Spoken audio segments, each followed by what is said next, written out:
안녕하세요. 국어교사 박전현입니다. 여러분들 이 사진의 모습이 어떤 모습인 것 같습니까? 유엔 안전보장이사회의 회의 장면인데요. 국제기구의 의사결정 방식에는 어떤 것이 있을까요? 자, 그리고 국제기구의 의사결정 기준은 또 무엇일까요? 자, 오늘 수능특강 비문학 독서 자료입니다. 자, 사회 국제관계 분야입니다. 앞에서 본 세력균형 이론에 따르면 약한 나라가 살아남기 쉽지 않는 것이 현실입니다. 요즘 트럼프 미국 대통령의 행보를 보면 실감할 수 있지요. 지구상에 많은 국가들이 있습니다. 어떤 문제에 대해서 나라마다 입장이 다른 경우가 있고 그로 인한 분쟁이 발생하기도 합니다. 실제로 강대국의 입김이 매우 큰 것이 현실이지만 이런 문제를 조정하기 위해 국제기구가 있습니다. 바로 유엔이 대표적인 기구가 되겠죠. 그렇다면 국제기구의 의사결정 방법은 어떤 것이 있을까요? 국제기구의 의사결정 방식의 다양성과 그 의미를 배울 수 있는 국제기구의 의사결정 방식입니다.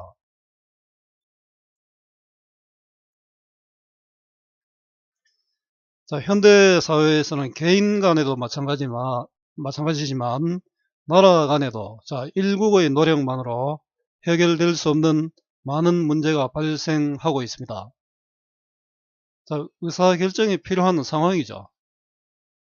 한 나라의 노력만으로 해결할 수 없는 문제가 발생하는 것이 바로 의사결정이 필요한 상태입니다. 자, 이러한 문제는 일국의 노력으로 해결할 수 없는 문제가 되겠죠.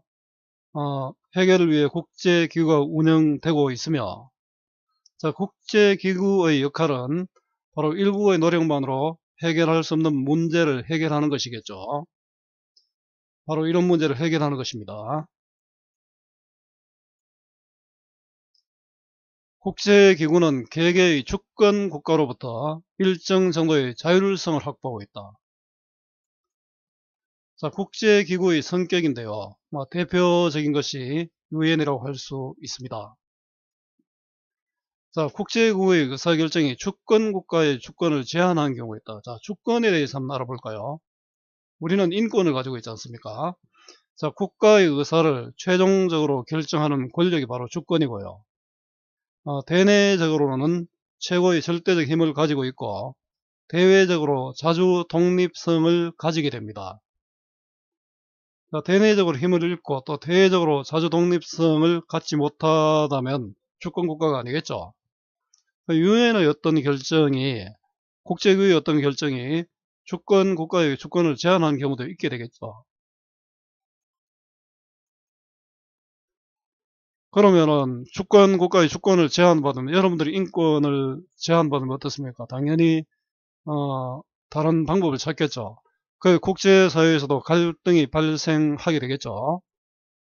국제사회의 갈등의 원인은 바로 주권 국가의 주권을 제한하기 때문입니다. 자, 유엔의 제재를 받는 경우가 이런 경우가 되겠죠. 주권국가 입장에서는 자기들이 우리 주권을 침해당했다 이런 이야기를 할 수 있을 것 같습니다. 자, 국제기구는 이러한 갈등을 최소화하기 위해서 그 의사결정 방식을 여러 가지를 모색하고 있습니다.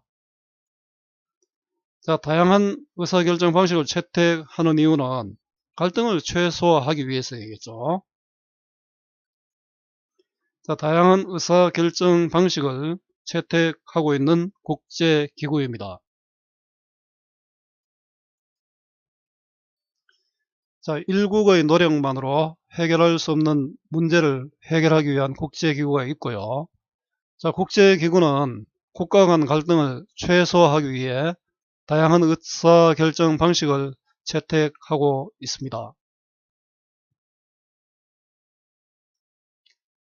자, 만장일치제가 있는데요. 자, 만장일치제, 다수결제, 총이제가 나올 겁니다.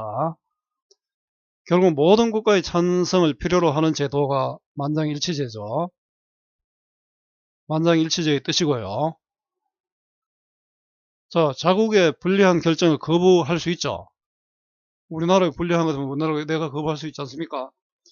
자, 자국의 불리한 권고나 결의가 성립되지 않게 한다는 점에서 자, 주권국가의 주권보호에 가장 유리한 방식이다. 만장일치제의 의의죠. 장점이라 할 수 있습니다. 자, 이 장점이 오히려 또 단점이 될 수 있겠죠. 예를 들어 100나라가 있는데 99나라가 찬성을 해도 한 국가만의 반대로도 의사결정이 이루어지지 않게 됩니다. 자, 만장일치제의 어떤 단점입니다. 자, 만장일치제의 특성이고요. 자, 모든 국가의 찬성이 필요한 만장일치제는 주권국가의 주권보호에 유리한 방식이지만 한 국가의 반대만으로도 의사결정이 이루어지지 않는다는 단점이 있습니다. 참 힘들겠죠. 자, 다수결제입니다. 우리가 많이 사용하는 방식이죠. 주권 국가들의 다양한 견해를 통합하기에 상대적으로 유리합니다. 자, 다수결제의 어떤 특징과 장점이고요. 다수결제에서는 주권 국가들은 원하지 않는 결정에 구속될지도 모른다는 위험을 갖게 됩니다. 우리나라하고 이해관계가 없는 나라들이 힘을 합해 우리나라에 피해를 줄 수도 있지 않습니까? 단점이죠. 그래서 가결표의 수와 표결력의 차이를 조정하는 방식도 마련되어 있습니다. 다수결제의 단점을 보호하기 위해서 가결표의 수와 표결력의 차이를 조정하는 방식이 마련되어 있는데요. 아래 내용은 가결표의 수와 표결력의 차이에 따른 방식을 설명할 겁니다. 자, 주권국가들의 원하지 않는 결정을 방지하기 위한 방법으로 가결표의 수와 표결력의 차이입니다. 자, 지금 이어지는 본문에서 중점적으로 파악해야 할 것들이 바로 이 부분입니다. 자, 다수결제의 분류입니다. 자, 가결표 수에 따라 분류를 할 수 있고 표결력의 차이에 따라 분류를 할 수 있겠죠. 자, 가결표 수에 따라 단순 다수결제가 있습니다. 과반 이상 찬성하는 것, 이게 단순 다수결제죠. 특별 다수결제는 반수 이상이 찬성해야 되는데요. 대표적인 것으로 특정 다수결제가 있습니다. 3분의 2 이상. 우리 이번에 대통령 탄핵 같은 경우에는 국회의원 출석 전체위원의 3분의 2 이상이 찬성해야 되죠. 이런 것들이 특성 다수결제입니다. 자, 다수결제는 자, 가결표 수에 따라서 반수 이상이 찬성하는 단순 다수결제와 반수를 넘는 수 이상이 찬성하는 특별 다수결제가 있는데, 자, 특별 다수결제는 몇 분의 몇 이상, 몇 표 이상 등으로 특정하는 특정 다수결제라고도 특성 다수결제가 있습니다. 자, 가결표 수에 따른 분류였습니다. 자, 이제 표결력의 차이에 따라 1국 1표제가 있고 가중표결제가 있습니다. 자, 표결력의 차이를 둘 것인지 여부를 결정하는데 이 부분 한번 보세요. 다수결제 방식을 정하기 전에 표결력의 차이를 결정합니다. 그죠? 자, 가결표 수와 표결력의 차이의 선호 문제는 요 오타네요. 한 국가에 한 표만 인정하는 것을 1국 1표제, 국가마다 표결력을 달리하는 것은 가중표결제가 되겠죠. 여러분들 이번에 대통령 선거 때 보면은 각 당별로 투표를 할 때 이 문제가 상당히 많은 영향을 미쳤죠. 이야기가 있었던 것 같습니다. 자, 표결력의 차이에 따른 분류입니다. 자, 그러면 약소국들은 어떤 것을 좋아할까요? 대등한 관계죠. 자, 1국 1표제를 선호하고, 그 다음에 강대국은 아무래도 수가 적지 않습니까? 그러면 가중 표결제를 선호하는 경향이 있겠죠. 자, 표결력에 따른 방식의 선호는 약소국과 강대국들이 다릅니다. 그죠? 유엔 안전보장에서의 거부권은 뭐 가중 표결제에 해당될 것 같은데 구체적으로 또 이건 또 다른 의미로 또 봐야 될 것 같습니다. 한 표 이상의 의미가 있지 않습니까? 뭐 100표가 있어도 거부권 행사해버리면 무효가 되지 않습니까? 자, 주권 국가들은 다수결제를 통한 국제기구의 의사결정에 대해 법적 구성력이 없는 권고의 성격을 부여하기로 결의하는 경우도 있다. 자, 주권 침해를 방지하기 위한 장치인데요. 대표적인 게 이런 거 있지 않습니까? 북한 인권 결의안. 유엔에서 결의했다고 그게 바로 법적인 효과가 있는 것은 아니죠. 그것뿐 아니라 우리 국내적으로도 뭐 장관 해임 결의안을 낸다고 장관 해임이 바로 되는 건 아니지 않습니까? 대통령에게 권하는 거죠. 자, 다수 결제의 특징입니다.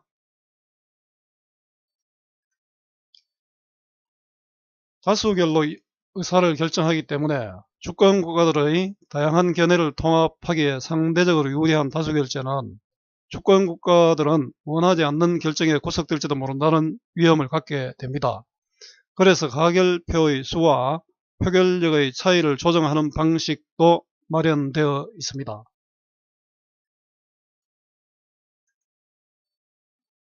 그 다음 총의제가 있는데요. 그 주권 국가들의 합의적 방식에 의해서 이루어집니다. 자, 이건 무슨 의미냐 하면 총의제의 뜻인데요. 총의제의 뜻은 결국 합의에 의한 거다는 거죠. 투표가 필요 없다는 거죠. 여기서 합의라는 말은 표결 없이 결정하는 것으로 이해할 수 있습니다. 아마 이 내용을 묻는 문제가 답지에 나오겠죠. 자, 합의의 성격입니다. 표결 없이 결정한다.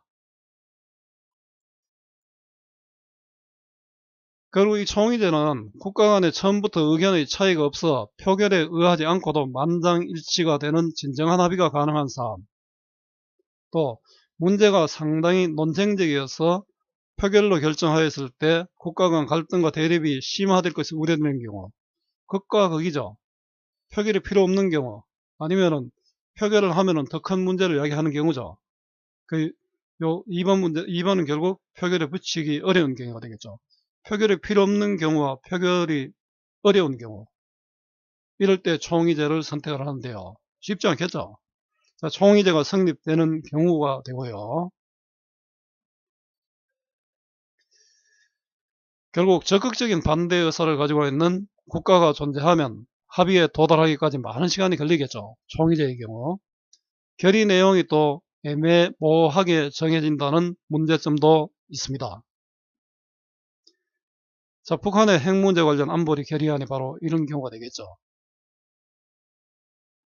자, 총의제의 문제점입니다. 자, 총의제고요. 자, 다양한 방식을 소개하고 장단점을 밝히고 있죠. 만장일치제, 다수결제, 총의제 방식을 소개하고 그 장단점을 밝히고 있습니다. 주권 국가들의 합의에 의한 방식인 총의제는 특정 사안에 적용하는 방법인데요. 그러나 의사결정이 모호해진다는 문제와 결의 내용이 모호해진다는 단점이 있습니다. 뭐 어느 것 하나 좋은 방법이 확실한 방법은 없죠. 적절히 선택을 해야 될 겁니다. 그죠? 자, 국제구구의 의사결정 방식에 여러 가지 방식이 존재하는 것은 주권 국가들이 국제구구의 필요성에 대해 인정하면서도 국제기구의 권한이 커지는 것을 경계하기 때문이다. 자, 다양한 방식이 존재하는 이유고요. 자, 국제사회에서 발생하는 문제가 다양하고 복잡하죠. 자, 이게 원인입니다. 그죠? 그러면서 어디 있습니까? 국제기구의 의사결정과 국가의 주권이 상충하는 문제는 지속적으로 발생할 것입니다. 이것 때문에 이렇다. 이건 결과가 되겠죠. 자, 바로 앞으로의 전망이 드러납니다. 그죠? 앞으로의 전망이 드러나고요. 의사결정 방식이 다양한 이유와 전망이 됩니다.